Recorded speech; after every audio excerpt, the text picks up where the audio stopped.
For Angela Atkins, this is nothing new.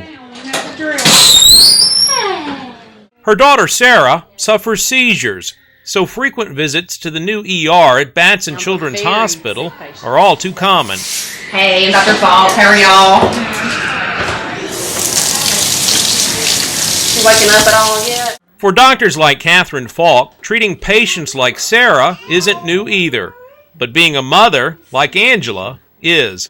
We take care of sick and injured children every day in the ER, and I tell parents every day that their children have scary diagnoses, but I never really expected to have to do that myself. My little boy he's 5 now.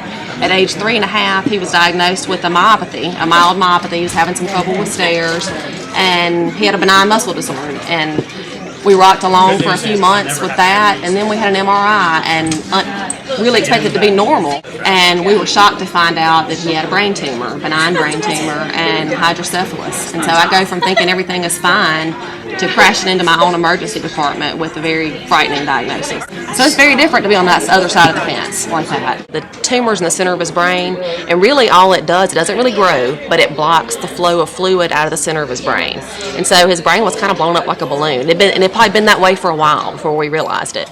It was one of those things where hindsight is 20/20, and you start looking back at physical milestones and things, and you start to realize maybe it wasn't just timid, maybe it was more than that. And now that we've reached a point where we have a baseline, we're starting to see a real progress thanks to the therapists that work with him here at UMC and spend the time with him and help us understand what he needs to do next. Use the thing to whack it. Oh, you whack the little ball there?